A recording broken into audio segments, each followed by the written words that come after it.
Hey guys, what's happening? Welcome back to What's the 504. I am your host, Christy B.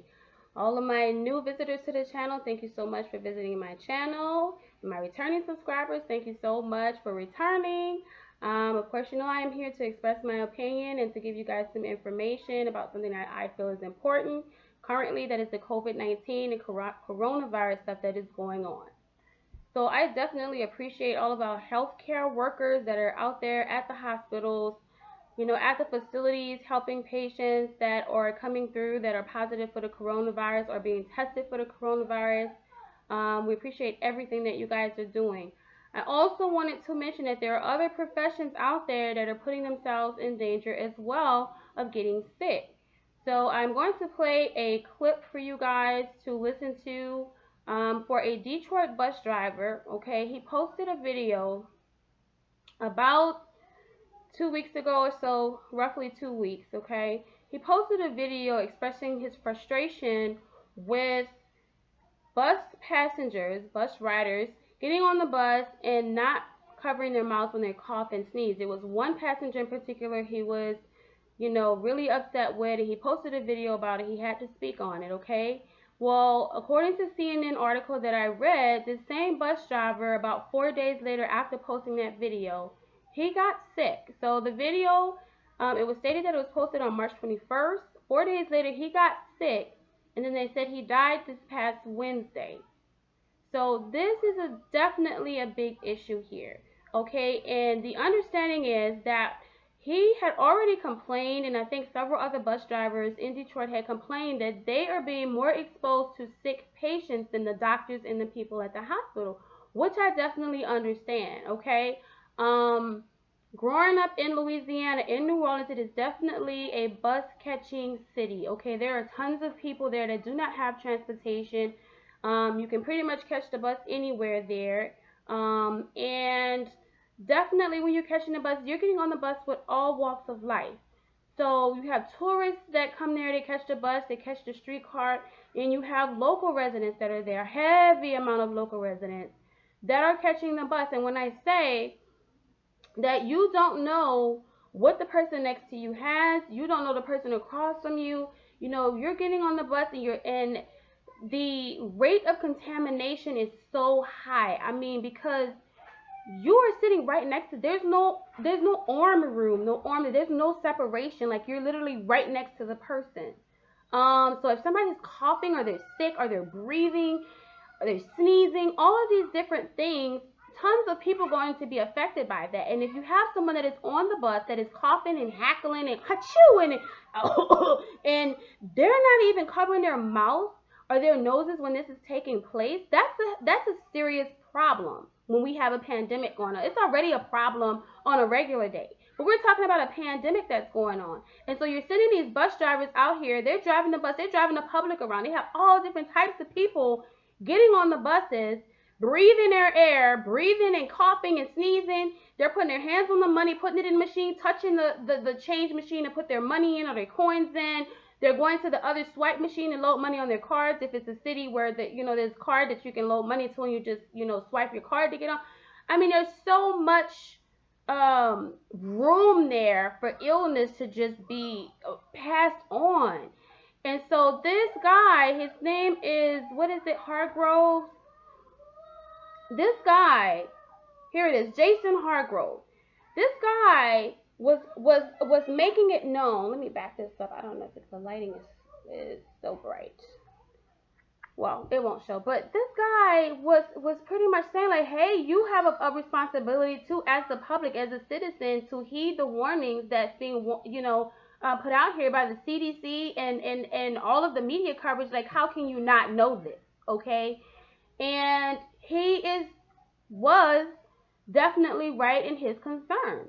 And so at what point should the bus drivers go on a strike here? Because they matter as well. They're the ones transporting a lot of these sick patients to the hospital, to the doctor's offices. They're the ones that are transporting a lot of the healthcare workers. If it's in downtown or medical center area, they're the ones transporting everyone. So it's kind of like, why aren't they being protected?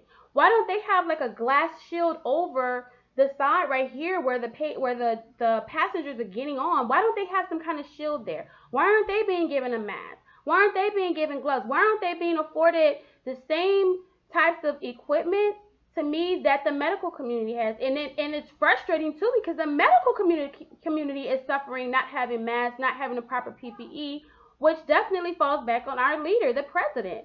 So he's leaving states to fend for themselves and governors to kind of figure out what to do. He's like, well, you know, it's your state. It's your responsibility to da da da da da da.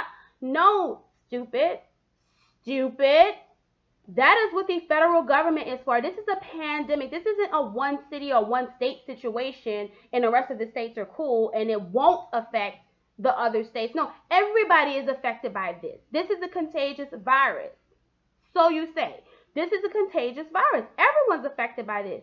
And I didn't watch the speech because it's really getting annoying. I'm sick of the bullshit that's being stated. I'm sick of it. It's all a bunch of promises, not enough action going on here, and I'm just so sick of it. Now, I was told by another person, so don't quote me on this, but they're usually accurate. I was told by another person that he said that the Federal Reserve stockpile that they have is for them. Like, that's ours. Speaking like he's separate from the rest of the states. Like, this is the federal. The state needs to handle their own shit. No, honey. Guess what? The federal, that's our tax money that's getting that stuff, right? That's our tax money. We're all working. We all pay federal taxes, state taxes, whatever. Y'all take taxes out for every goddamn thing. So to sit there and say that that's our, as in the federal government, who's the federal government? Us, the citizens. We pay that shit. We pay that shit. So what are you talking about? We pay for that shit that's over there. So you need to do your part in your job as the leader of this nation and take care of the people. You need to take care of the nurses and the doctors. There is no reason why China should have to send us shit. There's no reason why you have all of these other small businesses or people with 3D printers that are having to make masks and shit for the medical community. What the hell is this? Like, they shouldn't have to be doing this. This is something that should automatically be provided to them. We need them to take care of the sick patients to help us get through this pandemic. Guess what? They need you, the president, to make sure you give them the proper equipment that they need to handle this and to get everybody through this. So that is very, very unacceptable. Unacceptable. This man has got to, we have got to get this man out of office. We have got to get this man out of office. Because plenty of more people are going to die until this man is out of office. He got to go. Okay? I'm going to go ahead and play this clip for you guys.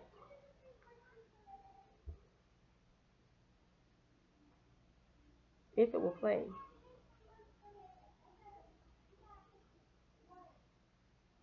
Any day. Bus drivers are on the front lines of this pandemic every day, doing their jobs courageously and unfailingly in the face of what's going on. Among them, a man named Jason Hargrove. Seriously? My phone is buffering. Let's see if I can find it on. This is a shout out to Lovely T. She also has this video. Hey, look, listen, man, let me say something.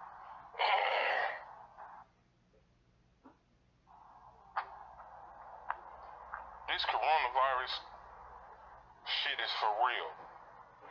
And we out here as public workers doing our job, trying to make an honest living, take care of our families. But for you to get on the bus and stand on the bus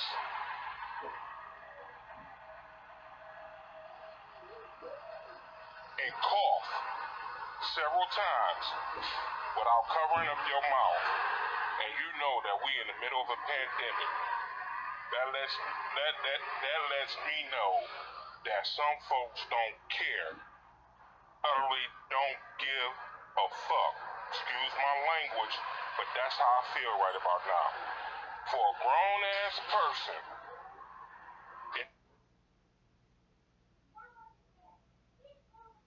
in her late 50s, early 60s to stand on the fucking bus and cough 4 and 5 times without covering up your mouth, and you know we in the midst of a motherfucking crisis. Trifling. With this coronavirus. Trifling and unacceptable. I am pissed the fuck off.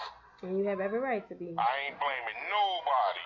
You have every I right ain't to be. blaming nobody but the woman that did that shit. I ain't putting the fault on nobody else. For us to get through this and get over this, man, y'all need to take this shit serious. It's folks dying from this. Listen, there's folks dying out here because of this shit.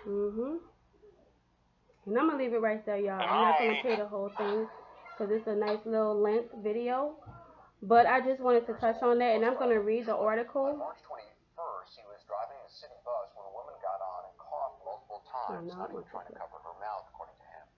In a Facebook Live post that went viral, Hargrove laid out his frustration that people are not being more cautious in the midst of this pandemic. Listen to what he said. Hey, look. In a Facebook Live. So I'm going to read the article here from CNN. Bus driver Jason Hargrove spoke to the people of Detroit on video March 21st, trying to get them to take the coronavirus pandemic seriously. He was upset that a woman had taken no measures to cover her coughing when she was on his bus. For us to get through this and get over this, y'all need to take this seriously, he said with an expletive thrown in. These folks are dying out here. 4 days later, Hargrove, 50, got sick. He died Wednesday night. It isn't clear how he got COVID-19, but we could, of course, assume how he got it. Could have been from the lady that was coughing. Who the hell knows? But bus drivers in Detroit were so angry about passengers who were coughing and sneezing, they had walked out on March 17th. After that, they started getting gloves supplied to them, and they wear masks when they can get them. According to Glenn Tolbert, president of the Bus Drivers Union, he said the fleet was cleaned and sanitized following the walkout, but he wonders whether that is enough. Hell no, that's not enough because it's just going to get contaminated the next day. I mean, bus riding is a non-stop situation. So it needs to be, y'all need to have people on the bus specifically hired to clean every hour.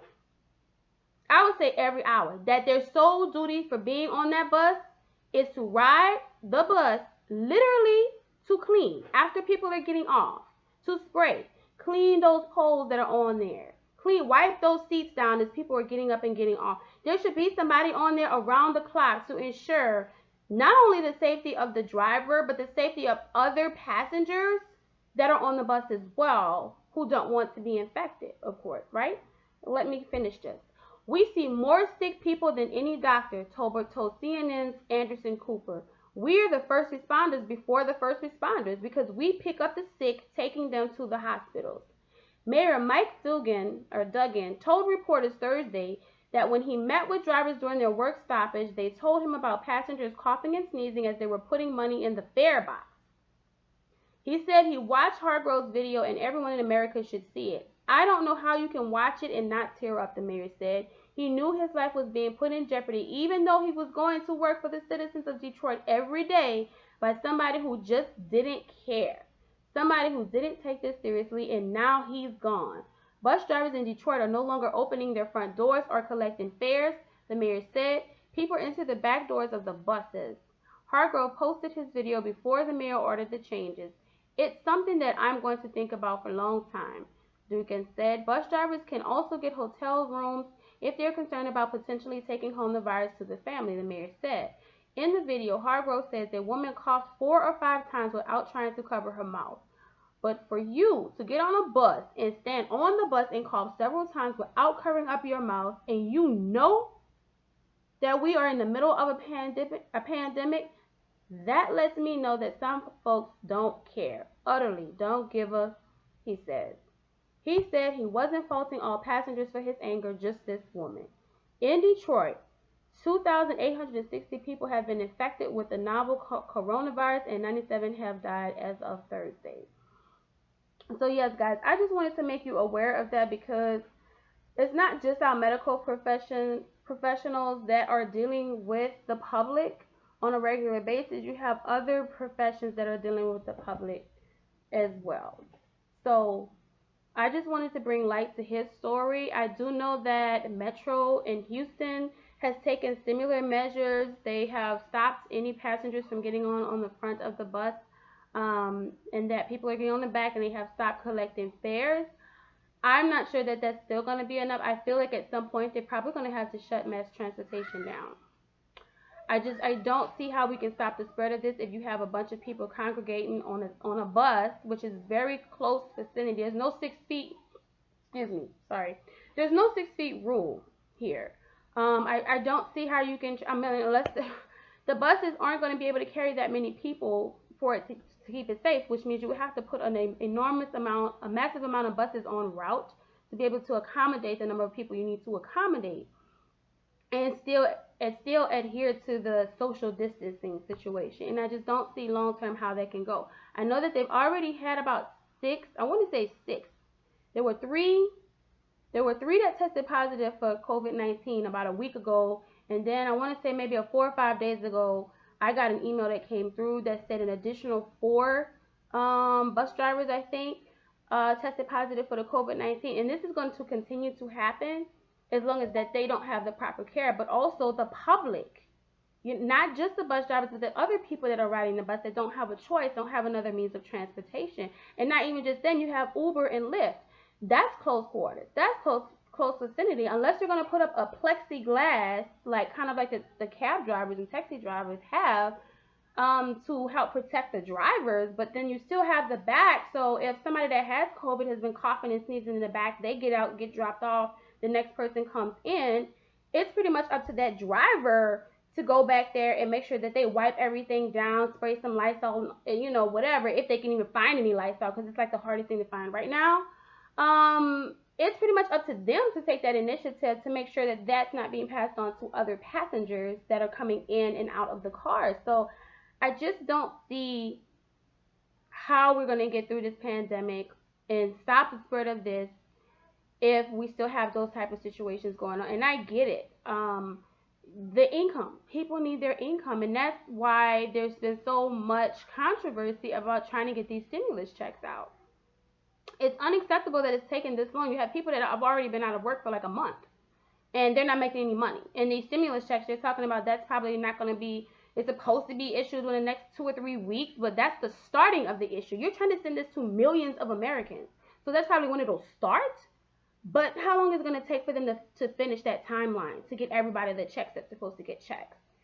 I think they just need to issue everyone prepaid debit cards and load the money, and that'll probably be the fastest thing to do. Trying to direct deposit some people, send checks to some people.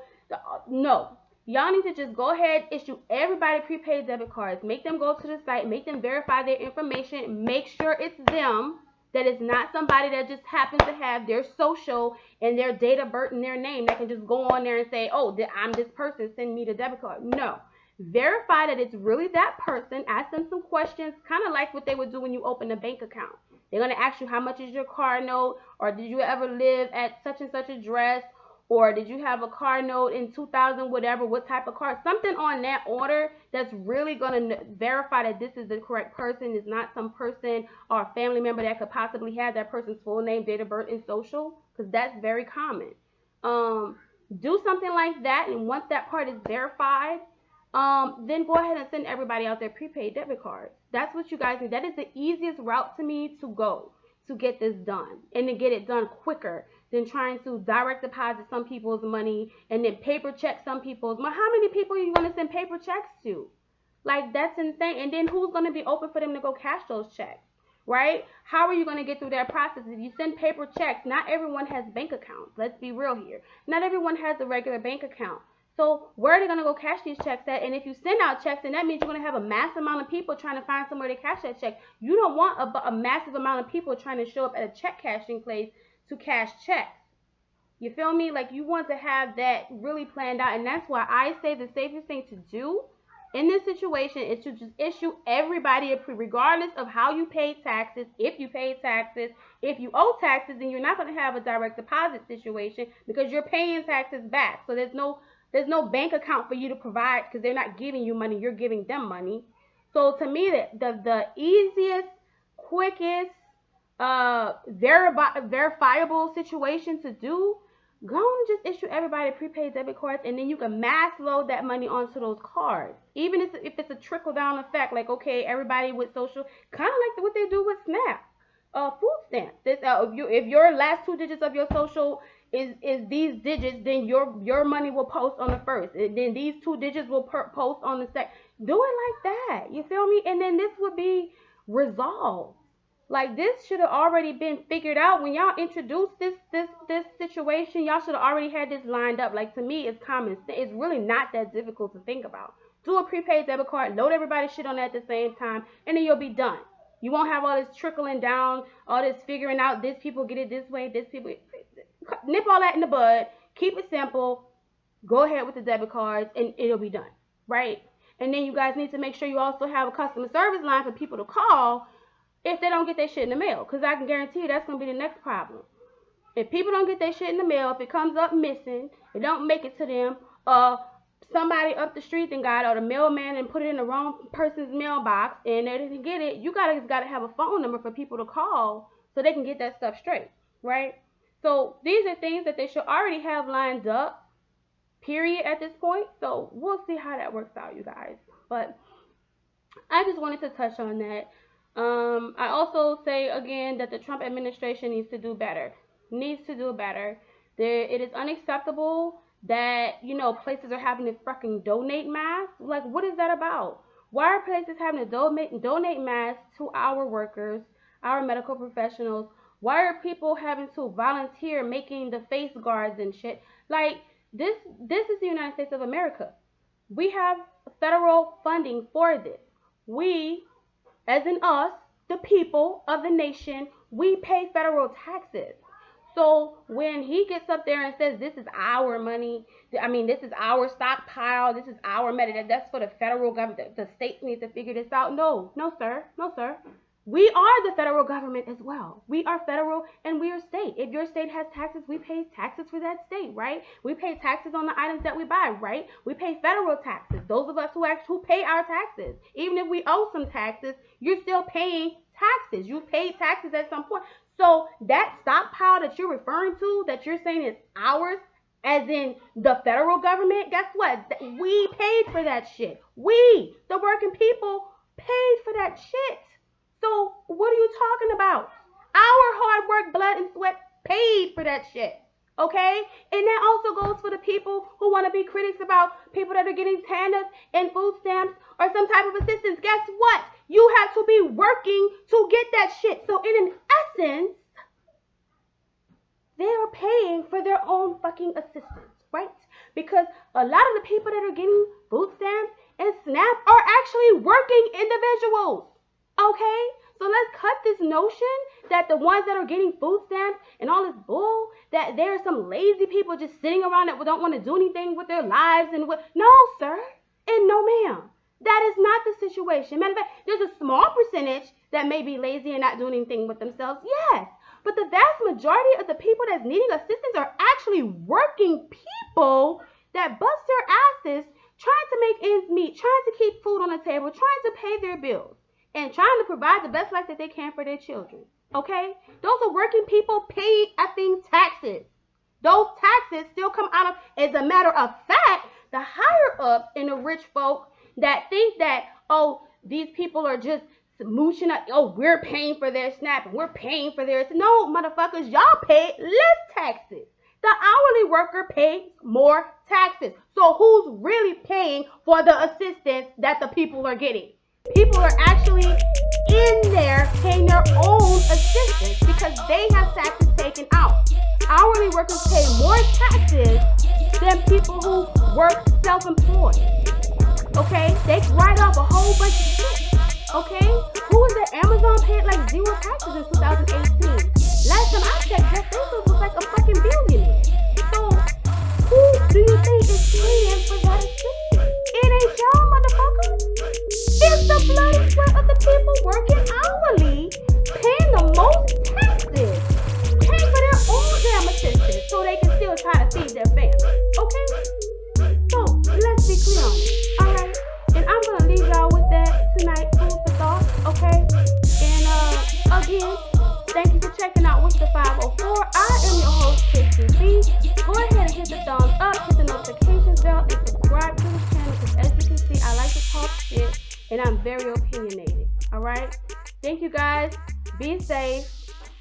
you know, take care and try to stay positive during this pandemic. Peace.